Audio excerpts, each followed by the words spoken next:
Since 2010, 32 people in government, both present and former, did not send the Integrity Commission how much money they made that year, all their assets, all their liabilities, how they made that amount of money at all. Hi guys, welcome to Brains and the Beat. If you're new here, please like, comment, share, and subscribe. And if you're oldie but goodie, thank you for staying tuned to your girl. So if you guys keep up to date with me, you will know that I do a lot of these corruption scandal videos, and I even made a whole playlist for them. Well, they're saying that they're going to likely to charge some of these politicians. I honestly feel like it'll be a cold day in hell before one of these politicians actually serve some time in jail for all the corruption that they do in Jamaica. But let's get into this story. It says criminal charges now hang over the heads of 5 current and former lawmakers who have been accused of faulting Jamaica's anti-corruption law. The Integrity Commission, Jamaica corruption watchdog agency, has revealed that 2 current and 3 former parliamentarians were referred to its prosecutorial arm in the last fiscal year.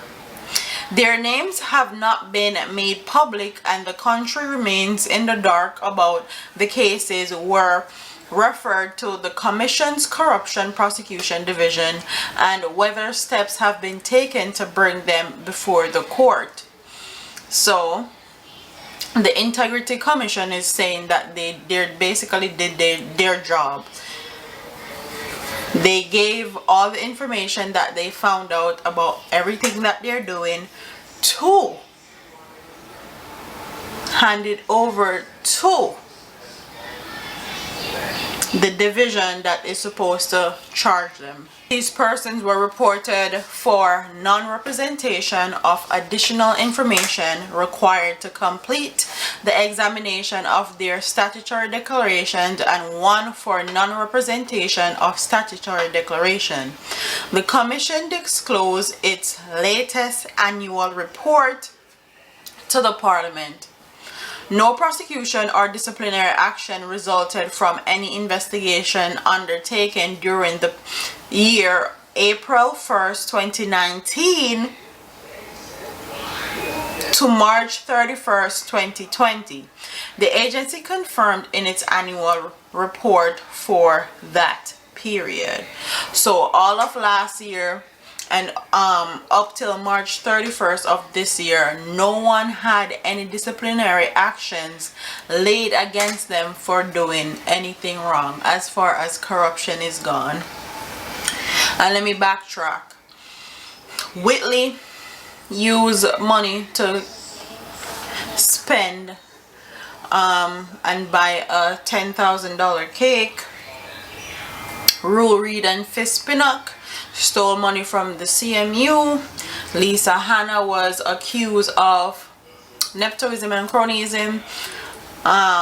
Michael Belnevis used taxpayers' money to build a charging port for his porch and his Porsche, and said that it would have saved taxpayers money because the Porsche is energy efficient.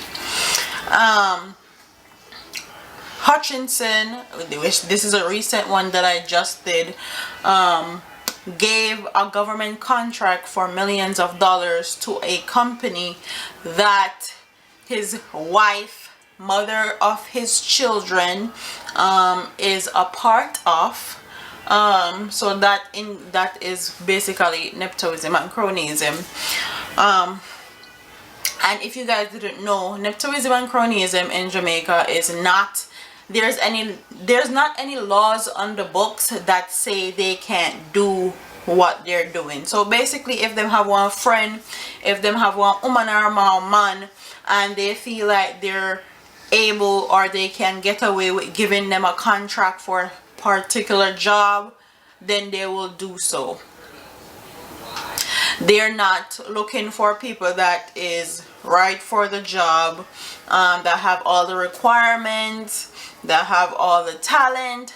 They do it based off who them they with, who them they sleep with, family, friends, if them grew up with them, spouses.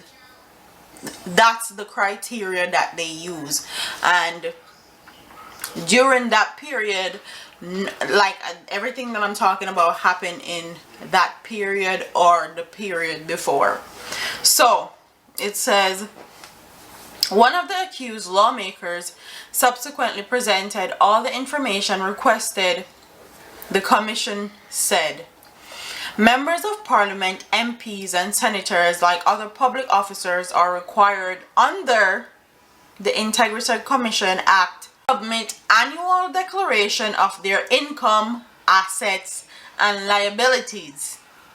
It is one of the tools used to help determine whether lawmakers are using their position to illegally enrich themselves, stakeholder groups have asserted. And honestly, all they do when they put their income on paper for the Integrity Commission is they pad their income and say that they were making XYZ up out of being politician, or their investments that they did, they gave them XY money, and that's why them have $50 million in their bank when they only get paid $1 million a year. But I digress. That's just an example. That's just my opinion. And they get away with it also. The Sunday Gleaner, citing inside sources, reported that 6 MPs from the 2 main political parties were facing criminal charges for alleging breaches of corruption prevention laws. At the time, it was reported that case files had been prepared for all 6 and sent to the agency chief prosecutor, Keisha Price, for action. And I hope Keisha Price is not like our DDP Paula Llewellyn, because if she's anything like Paula Llewellyn, none of those 6 persons will never see any charges. They will go away scot-free and get them pension, and you'll never hear a thing about anything that they did. It will be swept underneath the rug, or Keisha will give you, like Paula Llewellyn does, some BS excuse as to why they can't be charged. Since 2010, according to documents reviewed by the Sunday Gleaner, at least 32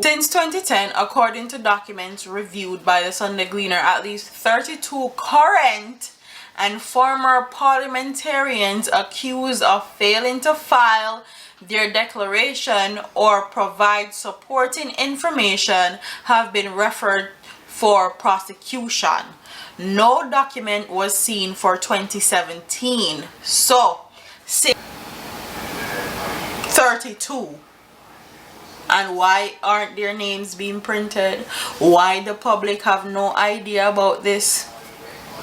It's my exact point as to why no one will ever get charged for these things. The documents indicated that 27 of those refers were forwarded to the office of Director of Public Prosecution between 2010, and here comes Paula Llewellyn right here, and 2016 by the Corruption Prevention Commission, the body that preceded the Integrity Commission. So 27 of those 32 persons that did not report their income and how they made that amount of money, they were reported to Paula Llewellyn, because she is the DDP from 2010 to 2016, and no charges were filed. How great. Wow. Paula Llewellyn, Director of Public Prosecution, disclosed that over the 6-year period, a number of parliamentarians, including former Industry and Commerce Minister Anthony Hilton and former Senator Angela Brown Burke, have been placed before the court. So 2, she's trying to say 2 out of the 27 that was reported to her was sent to court. And honestly, the 2 that she's talking about, I never heard of what they did and why they're heading to court. None of the information was made public, and that right there is very, very troubling, because if this is swept underneath the rug, they can possibly go back into positions of power and people not knowing that they're stealing taxpayers' money. So the 2 out of the 27 is what, and 2 out of the 27 still not enough. And that don't say they're going to be charged, they're going to serve any time or anything. Baby stand right here. I'm gonna try to say you look on camera again. Yeah, try. Oh, it turned to me. No. Yeah. Just make sure your angles are right. Man, I don't have no angles, it's always cut right here. Chest up. Me still not understanding it, but they say the justice system works for who it wants to work for, especially in Jamaica's case. Politicians, people with money, people up there so in a society always get it to work for them, and other people, like poor people, suffer. Likening the failure of parliamentarians to file their declarations to an administrative breach, Llewellyn explained that in most instances her office would exercise discernment not to pursue a prosecution because the issues were usually addressed by delinquent legislators. And Miss Llewellyn always they give some excuse as to why she can't do her job and send these politicians, corrupt politicians, to jail. But she send everybody else to jail though. All people where them sent to jail with circumstantial evidence then get sent to jail. Poor people pitney. But you can't send these politicians with the thief taxpayers money left, right and center to jail. You always have some excuse. Lady, you need to retire. Give somebody else a position. You're there too long now. Further, the country top prosecutor indicated that the Integrity Commission has all the information and are at liberty to review everything. Despite publication of the 2019-2020 annual report, officials of the Commission have declined to comment on cases involving delinquent lawmakers, citing Section 53(3) of the Integrity Commissions Act. So they can't actually say anything until they are charged or something happens. The silence by corruption watchdog agency has triggered a fresh wave of criticism. It has also reignited debate among anti-corruption lobbyists about the effectiveness of the Integrity Commission, which was passed in 2017 with report from lawmakers on both sides of the political divide. Under the previous legislation, Parliament Act, annual reports crafted by then Corruption Prevention Commission publicly identified parliamentarians who failed to make their statutory declaration and whose declaration raised red flags. So previously the Integrity Commission could say who the persons were that their money didn't add up, as to how them have so much money in the bank, and they could make their names public and their pictures public for everybody to see. They can shame them, cause them, you know, Jamaican people say shame broke neck. But when you put corrupt people in positions of power that are able to make laws, then they're going to make laws that are going to protect themselves and people like them. So they made a law when the Integrity Commission got into practice that you can't disclose their names and what they have done until they have been charged. So you see why we'll never get anywhere as far as charging these politicians. This just shows you the circle of effery that goes on in Jamaican government. And these laws that are on the books needs to be repealed. They need to be addressed. They need to be taken out of law. If you're going to build a government and build a government that is going to do good by its people, it needs to be transparent in all facets. And if there's a parliamentarian that funds or money in the bank or assets that they have raise red flags, then their name should be public until they can provide why they have so much money in the bank when they only get paid this amount, and how did they come to that amount of money, basically. But they're being protected. And what can we say? What can they? They're not gonna do nothing to change that, because that's just giving them more room and leverage for thief more money. And Jamaican people is like they're sleeping in slumber. They're so caught up in party and who depend this party and who are green and who are orange or yellow. It's crazy that the stuff that happens just fly by them. So I'm going to end this video right here, but if you want to read the full article, it's in the Gleaner and it's way more stuff. I don't want to make this video, so I'll give you guys the opportunity to read it yourself. I don't want this video to be too long. So comment what your thoughts are in the comment section. Do you think these 5 former and current politicians are going to be charged? Do you think they're going to serve any time in jail? Do you think Dave said hell no? Do you think any politician is ever going to be prosecuted? Do you think that Paula Llewellyn did a good job with only sending 2 out of the 27 that was sent to her for corruption to court? What are your thoughts on that? Don't forget to like, comment, share, and subscribe. Leave your comments in the comment section below.